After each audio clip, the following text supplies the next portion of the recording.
Shalom, good evening. Welcome to another Thursday morning, but no, this is Wednesday night. So I can tell you that I'm teaching on Ezekiel. Tomorrow we'll be working on Beshlach, but I won't be teaching that. That's Rod's job. But anyway, I want to give you a title. The title is The Moment a Man Becomes More Than Himself. That's the theme of this chapter. We're working on the second chapter in the book of Ezekiel. It's only 10 verses, but it's loaded. So I want to share with you what I've come to understand so far. And please understand, when I study, I don't finish before I give the lesson. I will finish it sometime in my future because things keep rolling over in my mind. That's why it's not good for anybody to find themselves living in my head. But anyway, in last week we were working on Ezekiel and his personal experience with the Creator.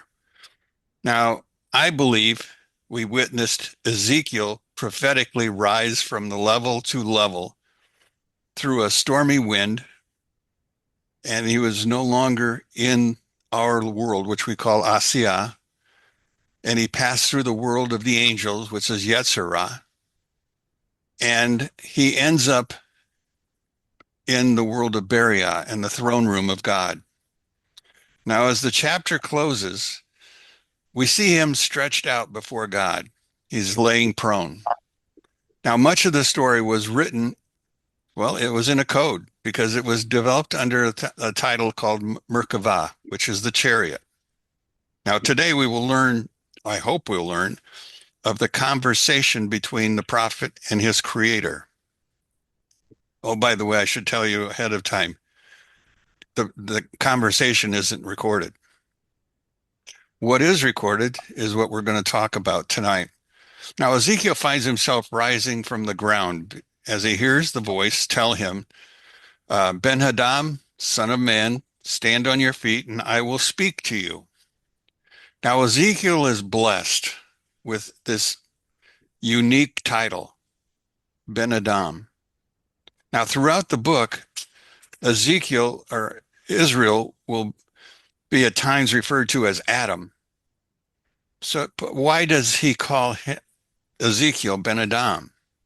Why the title?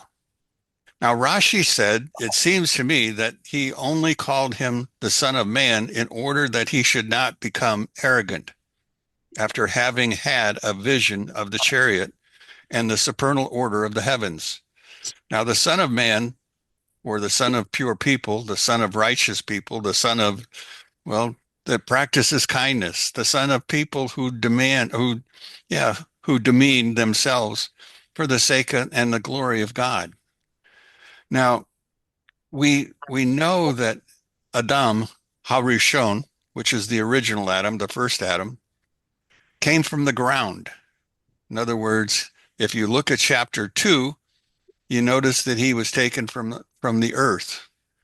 But from the beginning, he was, well, different from all the other creatures. God had created him. Well, soon after his creation, he was given the task of naming all the animals that he would see and have I don't know who that is. But anyway, let me continue. But his true task for that was beginning to, well, he was to tend the garden where man was to live. But through his circumstances, he lost his position and he became corrupted. And therefore, he was diminished. Now, later, there became a small nation from the wise men whose name was hidden in a permutation. In other words, the letters were there or the verbs, the idea was there, but it was not in sequential order.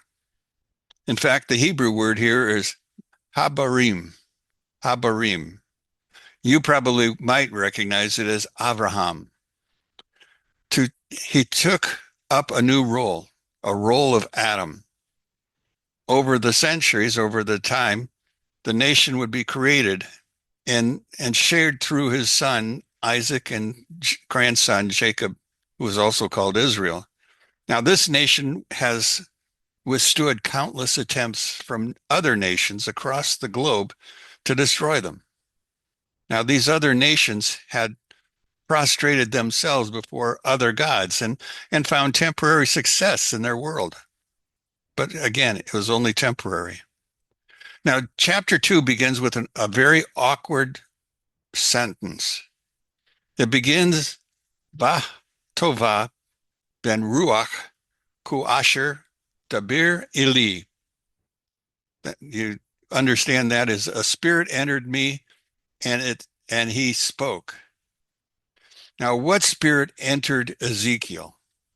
Where is it taking place? Is this the kind of a threshold chapter or verse?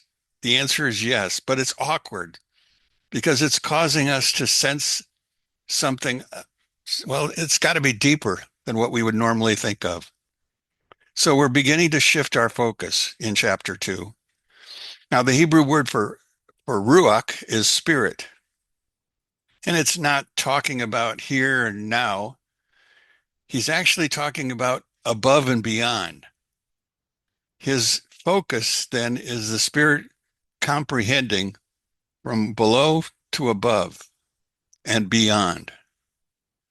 So what is it? Is it said to be an abur? Of course, then you'd have to ask, what's an abur? The Hebrew concept of abur literally means pregnancy or impregnation. In this case, it's about something entering or impregnating Ezekiel to bring something to birth. Now, in Kabbalah, or the mystical language, it refers to a temporary spiritual infusion of another soul level into that person. It is not possession in a negative sense, but it's a divine augmentation of consciousness. Now, there are three classic Hebrew soul dynamics that could speak to this infusion. Now, the first one's called Gilgul, which is reincarnation. A soul returns in a new body. That doesn't fit. Ibur is a soul joins another soul temporarily to assist in its mission. And finally, the third one is Debuch. It's a destructive or unrectified attachment. It's darkness. So when the text says spirit entered him, it means a higher level of soul, and was, well, as was added for the sake of prophecy in this case, and for a mission that he was going to be put through. Now, this is said to have happened to Joseph when he resisted Potiphar's wife. And it happens when some prophets before the major revelations and certain righteous or tzaddikim at moments reach their destiny. Now, I don't know if you remember the book of Job. There's a character there. The fourth man to speak with Job is called Elihu. In Job chapter 33, verse 9, he says, Behold, God does all these things with a man 2 or 3 times to bring back his soul from the grave to bask in the light of the living. That phrase, I understand to speak to the idea of reincarnation. But why are we here? Why now in chapter 2 are we talking about this? We saw in chapter 1, it was a vision of the divine realms. The prophet sees something cosmic, overwhelming, and beyond his human capacity to understand completely. Chapter 2 is about Ezekiel's commission. God understands that human beings cannot carry that vision in ordinary consciousness. So something must change in the person. That's the word Ebur. It's what allows him to stand in the presence of God, hear the message, survive the encounter, and become a Merkava, a vehicle instead of a spectator. In chapter 1, the character who was in that chariot wasn't God. It was Ezekiel. He went from generation from one level of heavens to another. So something must have changed. Okay, so what spirit entered him? Now, mystically speaking, it was not a random spirit. It was understood to be a ruach from a higher realm aligned with the prophetic role. In other words, he is being reconfigured from a man to a malach, to a messenger. Okay, so what spirit entered him? Mystically speaking, it was not a random spirit. It is understood to be the Ruach from a higher world aligned with the prophetic role. In other words, he is being reconfigured. As I said, what is he being refigured to? Well, this is the same pattern that Moses went through at the burning bush. It's the same pattern Isaiah went through when he saw the presence of God leaving the temple in Isaiah 6. And it's like this, it's like Daniel after he collapsed, receiving the message from Michael. This comes, well, disintegration of one's ordinary identity, then an infusion of this new divine identity. So now well, now let's be, I guess I should say, I want to be more accurate because this is one of those places where I've seen sloppy mysticism talked about before, but I want to try to make this good teaching. So first, let me begin by telling you what it is not. This is not an ordinary angel. Angels deliver messages. They do not enter prophets, and they do not reconfigure in any capacity. When angels appear, the prophet sees or hears them, but the prophet remains himself. But notice here, a Ruach spirit entered into him, and it set him on his feet. This is an interior, not an external voice. So this is not an angel in the usual sense. This is not a Gilgul, a reincarnated soul from a deceased person, nor a Gilgul anywhere in here. But it is called explicitly a soul. Now, as we've learned, it is associated with, this is from the first chapter, it's associated with tikkun, rectification, and it's framed as assistance where it's, well, completion. I want you to again notice none of the language appears. Prophecy never operates via another human soul taking over a consciousness. That would undermine free will and clarity, which the prophecy depends upon. Okay, I believe we can rule out a Gilgul, not a wandering soul, not a deceased Zaddik. So what is it? Now the key word is Ruach. It's not a neshama. A neshama is the third level of the human soul. It's not a nephesh, the first part, the animal part. And it's not a malach. It's not an angel. This is a prophetic ruach, a mode of divine vitality. In Kabbalistic terms, it's the emanation from the divine presence, which in Hebrew is actually called Ma. Now, you've heard Ma before in matzah. Ma literally means what? As in humility or self-nullification and openness to repair. What happened to Ezekiel in chapter 2:1 is not a flood of overwhelming light that would shatter him. Instead, is a set on his feet. In other words, he's stabilized and he's made capable of, well, carrying through this tension. A subtle but important understanding is true. Tikkun, it happens when Havaya, which is the four-letter name of God, permutated. We know him as Hashem. And Havaya is called the God of mercy. And it clothes itself in Elohim, in the structure of God. Now, this is why Ezekiel is sent into this world, a place of resistance, not removed from it, Tikkun is not about escape. It is the idea of repair under pressure. I remember when I was a Christian, we were always praying for rapture, a way to get out. That never appears in any Hebrew text. Nobody escapes. Everybody goes through it. Now, the danger of prophecy comes from, well, direct divine light. That's called tohu energy. It is said to be totally overwhelming and uncompromising. If that light enters a human unfiltered, it destroys the vessel. Kabbalistically, that's why Nadav and Avihu die. And those early 700 or 974 worlds or generations collapsed. And it's why Ezekiel falls on his face in chapter 1. Ma is what allows prophecy to continue. It allows intensity and integrates opposites, and it stabilizes the self. Prophecy under Ma is not ecstasy. It's really about endurance, which explains why the prophet is often seen as, well, lonely.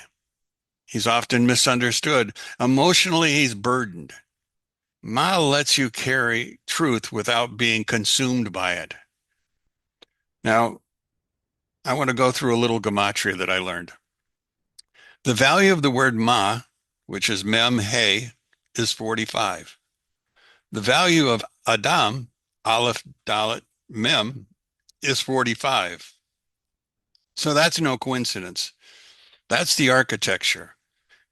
Adam, before the fall, was originally perfectly integrated, totally aligned, and living, well, he was a living synthesis of the upper and lower worlds, the world here and the worlds above. And his gematria is 45. Now, in other words, Adam was a Ma being. Adam's sin fractured Ma. The tree of knowledge introduced in his being excess judgment, excess selfishness, imbalance. It's why the Luriatic Kabbalah says all of history is an attempt to restore Adam through Ma. So every act of tikkun is a piece of Adam being reassembled. Now, the fact Ezekiel is repeatedly called Ben Adah is not about poetic license, and it's not about generic. It means we are repairing Adam from inside his humanity. Prophets were not superhumans. They are re-Adamic. In other words, why does a redemption look, well, quiet before it looks dramatic?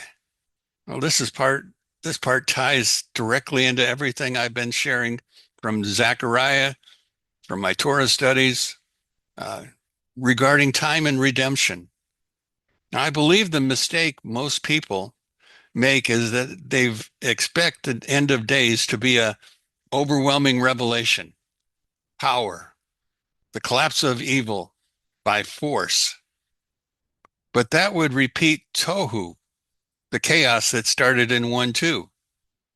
The Arizal said explicitly, the final tikkun occurs through Ma, not light. So what does Ma redemption look like at the end of days? It's about us becoming integrated, becoming humble, returning to a balance, the restoration of the Shekinah within this world. This is why Mashiach is not obvious at first. The righteous are often hidden, and the world looks normal, even as it is healing. Ma repairs repairs from below upward. Now, this abur that Ezekiel now possesses temporarily elevates the prophet's soul capacity. It's not about another being, but another level of the being. Which higher world does it come from?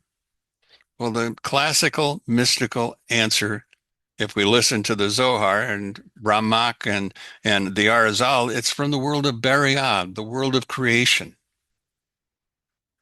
I need to unpack it a little bit. Some of you probably do not understand the four worlds as the Jews have understood it. The world we live in is called, well, actually, let's start at the top. Atzilut. That's the highest level. It's just pure divinity with no separation, no individual consciousness. A human cannot receive Atzilut directly and remain human. So the spirit is not from Atzilut itself. Now, Beriah is a source. This is the world of throne consciousness, I guess, where divine will becomes intelligible and where prophecy originates or begins. Now, remember, Ezekiel just saw the Merkavah in chapter 1, and the Merkavah, well, that's the interface between worlds, and in this case, the world of Atzilut and the world of Beriah. The Ruach entering this world, or entering through him, enters all the way into the world of Beriah. It's a world of illumination. It's filtered through the Shekinah, the feminine part of God. It can enter a human soul. Now, Yetzirah is the second level, or actually the third level if you're going down.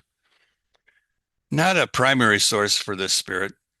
Yetzirah is an angelic realm. It's the angels may accompany or uh, destabilize experiences, but they're not the source of the Ruach. Think of them as conductors, not generators. Now, you might be wondering how this works inside Ezekiel. This is the most important distinction. Ezekiel does not receive another personality or another will or another consciousness. He receives an expanded capacity to stand in divine presence without disintegrating. That's why it begins by saying, it set me on my feet. This is not ecstasy, and it's more speech or, well, it's not about speech or about visions. Mystically, the nephesh stays its own, while the ruach is elevated. So the animal part of the man stays the same. The ruach moves up. The neshama, well, it's not even addressed.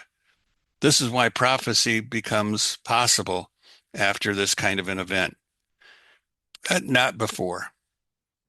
Now, we lack an understanding of Hebrew as it was, or what it comes back. In 2:2, it says, as he spoke to me as he spoke to me on my feet, and I heard that which he was addressing, Midbar, Eli, himself to me, he spoke. Debar is to speak. So Midbar, he spoke to me. Literally, God was speaking not to Ezekiel. He was speaking to himself. But rather than lowering himself to speak with Ezekiel, who was only a true mortal, the prophet is hearing or overhearing the message as God speaking to himself out loud. Now, why does the text emphasize it entered me? It's because prophecy is not information. The Kabbalists see it as inhabiting. A prophet becomes a living threshold, a place where worlds overlap, and a human who can host divine speech without being arrested or being erased. Ezekiel is still Ezekiel, but he is now standing, well, in borrowed air because he's not on the earth now. Now, this verse quietly teaches us something radical. God does not speak to humans as they are. He speaks within humans as they are to become. Prophecy is not dictation. It's really transformation. The spirit or the voice that enters Ezekiel is from this third world. It's from Beriah, and it's prophetic, and the language is given to it by the spirit that comes through the Shekinah. Not an angel, not a former soul, but it comes in a divine mode of life, temporarily inhabiting him, and he can stand, he can hear, and he can later speak. But it's temporary, and I want to emphasize it's temporary. Unlike Moses, who was given a clear glass, the prophets held their prophecy for a while, but it was not permanent. Now, I send you to the children of Israel and to the rebellious nations that have rebelled against me. Now, usually the word goy or goyim is used to refer to Gentiles or the Gentile nation, but here it is used to refer to the nations and the Jewish people, and more specifically to the various tribes that make up the Jewish nation. Remember, they're going into exile. They are not behaving as the righteous people that they should be. Now, more specifically, the prophet appears to be referring to Judah and Benjamin. Well, that's because they're near. 10 tribes had already been taken into exile, and these two tribes were, well, they were beginning what was to be a temporary exile of 70 years. Now, the goy is derived from the word go, or the word for body, or some sort of self-contained unit. Now, Radak thinks that these words refer to the 10 tribes who had split themselves into various clans and groups that, well, they supported other gods, and some chose to follow the Moabite gods, and others, well, they attached themselves to the idols of Ammon or some other nation. Please understand that idol worship as practiced in those days was not about rebelling against God, nor was it about denying God, but more often it was really a misconception on how best to serve God. Now we need to remember that there was what was known in those days as the cult of Yahweh, which is the word that a lot of Gentiles use when they're thinking of God and want to sound like they're Hebrew. Now the next chapter, chapter 3, is going to answer the next inevitable question. What does it feel like to carry the Spirit once in the vision? Well, Ezekiel tells us, and it's not what we normally expect. Metaphorically, you can tell where this is taking us.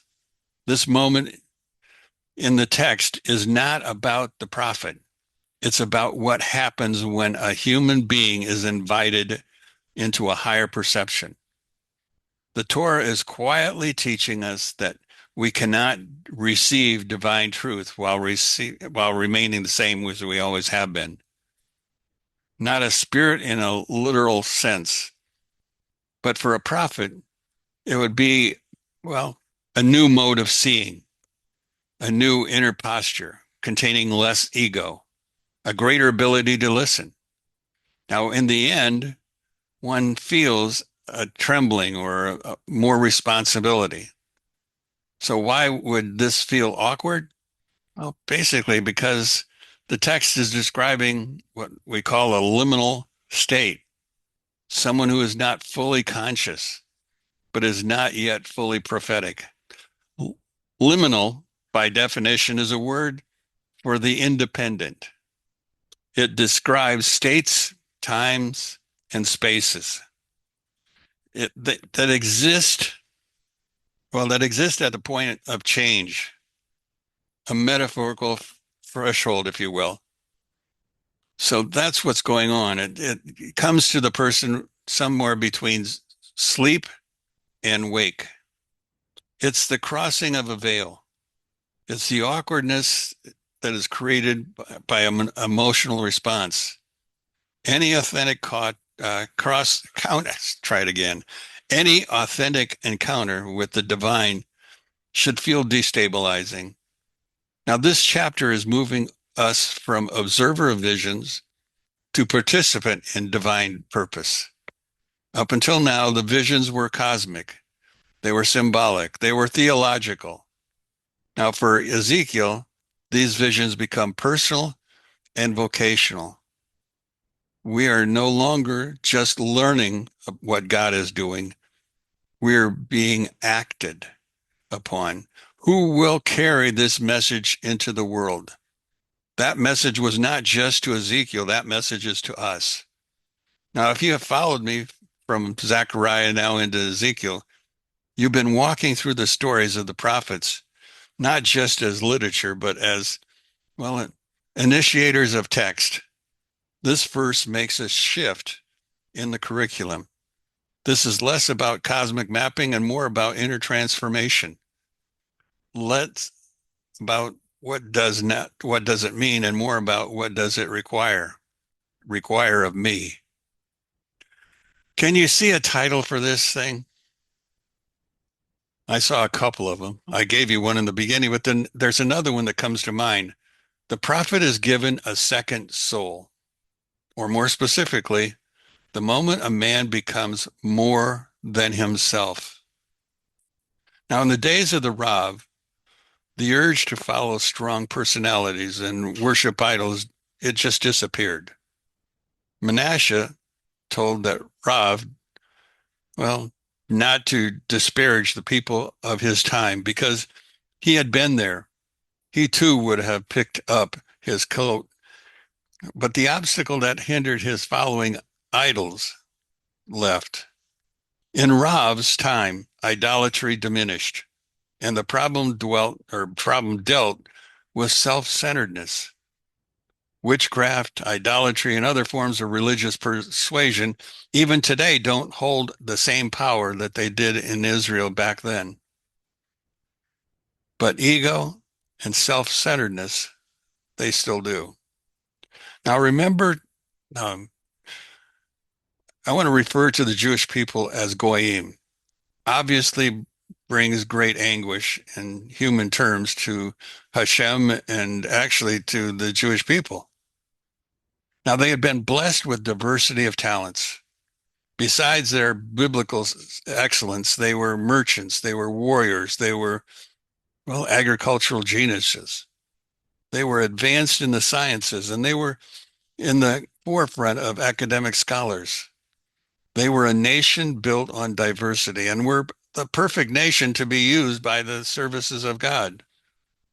Instead, they chose wickedness and, in fact, desecrated his name. They were what they call in Hebrew, bashu bi, brazen-faced or defiant, if you want to use that word. They were so defiant that they flaunted their disrespect for God's authority. So where does our story go next? Well, Ezekiel is commanded to do after receiving this abur. It is a bitter message for resistant people. Ezekiel, like many of the prophets, begins to follow a very lonely calling. But now he can bear it because of what has just happened. If chapter 1 was about seeing God's throne, chapter 2 is about standing on your feet in front of him. This chapter really comes in 3 parts. He's made able to stand. He's told who he is being sent to, and he is warned how much this will cost him. By the way, it costs him his wife. Okay, let's go to chapter 2, verse 2, one more time. The Spirit entered me and set me on my feet. Notice something subtle. The Spirit does not lift him to heaven. It simply sets him on his feet. This abur is not about ecstasy. No clouds of joy here. It's about stability. Prophecy doesn't begin in flight. It begins in standing. And in chapter 1, he saw the divine realm in chapter 1. And now he's anchored back to this body.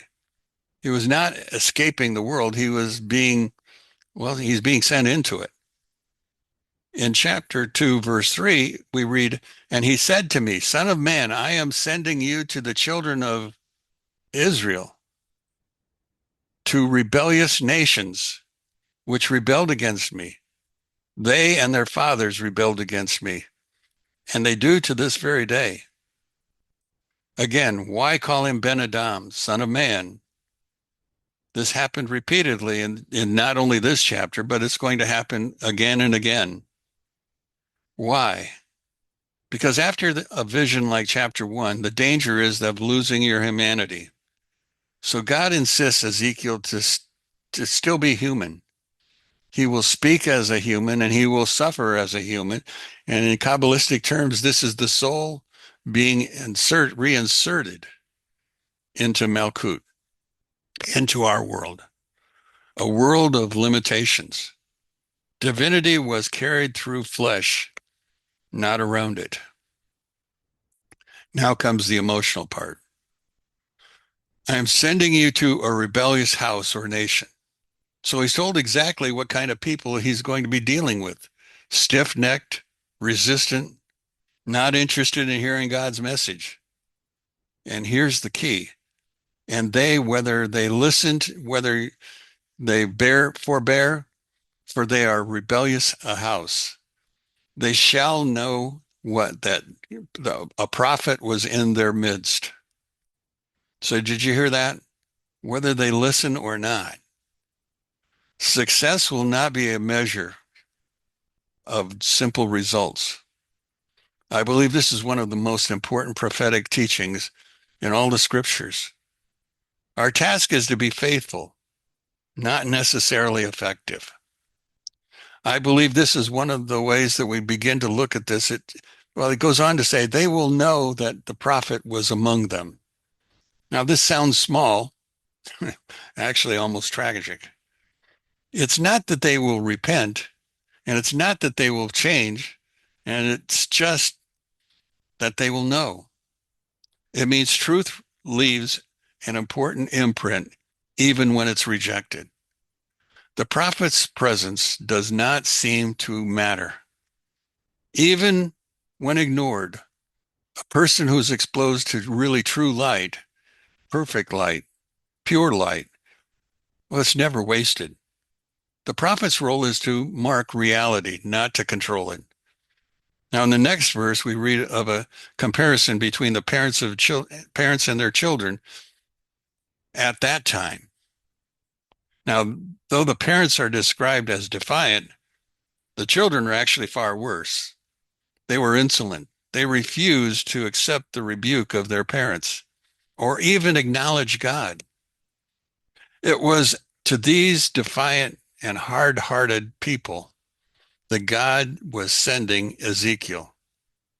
We're not told specifically what God said in front of him, nor are we told what he was to say to these people, only that he was to go. Now, many believe that his message would be found in various sections of this book, Ezekiel. Malbim sees this sentence is about the idea that the focus should be on a series of names used by the prophet regarding God. Names like Adonai and Havayah and Elohim. He will constantly refer to God in his fashion throughout the book. In most cases, we see this text is designed to show that the creator of the universe is still interested in his people and will extend an umbrella of protection over them throughout their entire exile. Now, whether they will shema, whether they will hear and obey, or whether they will desist and rebel, yet they will know that a prophet has been among them. So no matter how this turns out, the people will surely say the prophet lived in their midst. Now, a prophet has their obligations to deliver the message, regardless of whether the people are going to hear it. And when it comes to pass, they will understand that they had been warned. Now, the Hebrew word for prophet is navi. We often see in this word the story of someone speaking about an event as though it had already happened. But this is far short of the role of God's prophets. Rabbi Hirsch and others note that the prophet's words were also to bring some comfort to the people. But notice who he is speaking to. Where's the comfort? Although they are thorns and thistles, like to you, Rashi and Radak and others speak of these people as rebels, a nation whose acts are like the sting of a scorpion. They were to be seen as rebellion personified. He was to call on the people not to rebel against God. He was to declare that they too do his bidding.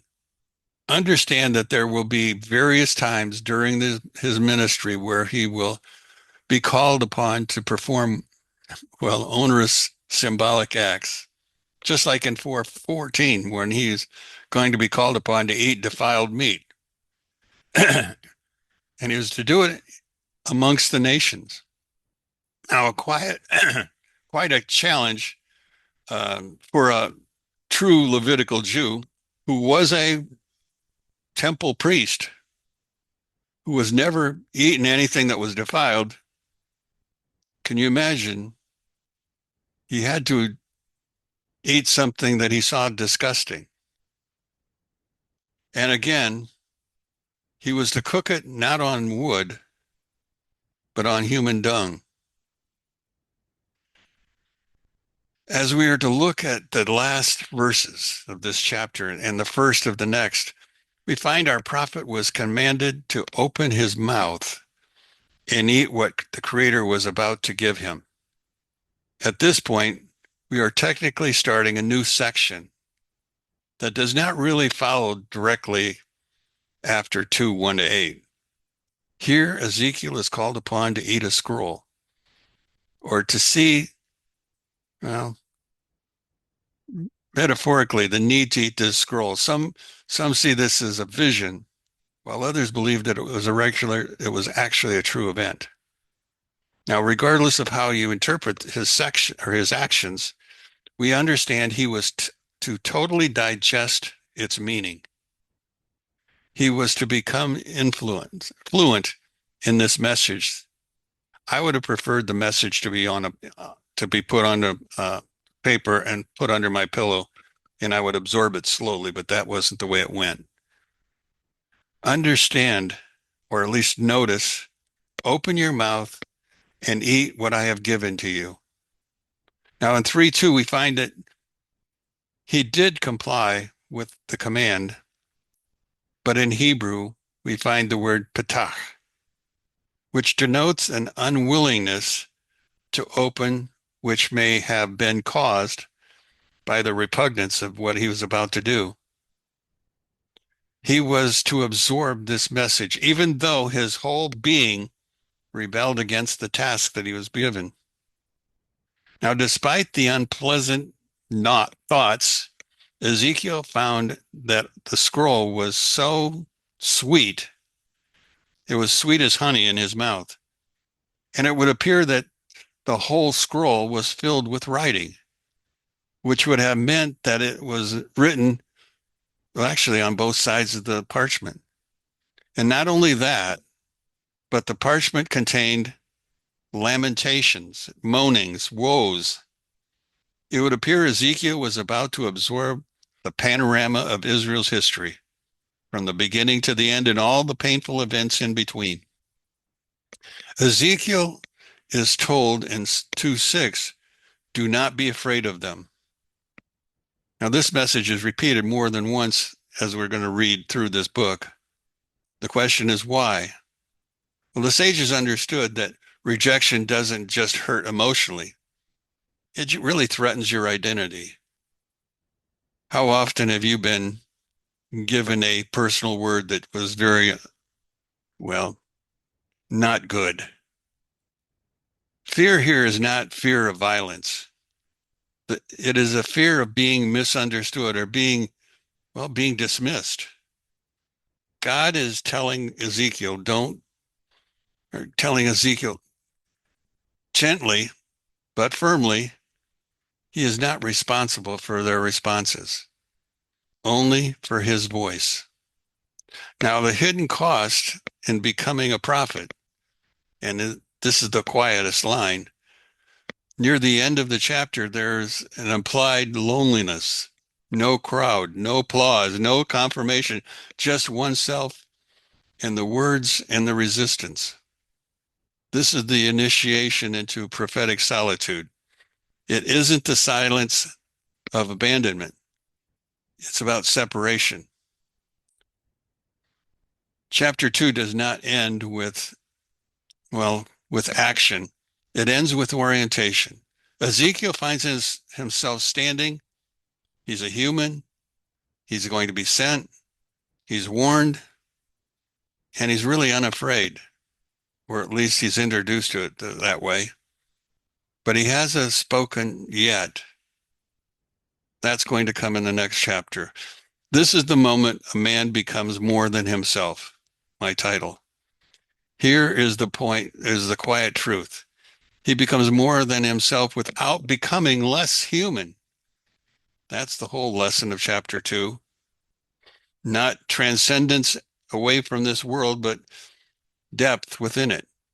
If I could summarize chapter 2 in one single sentence, I would say, before you can speak God's word, you must learn how to stand as a human who will not be heard. Next week, I'm going to talk about chapter 3, where the tone is entirely God's. It enters his mouth, and that's a different kind of weight. Well, wait till we get there. This is chapter 2.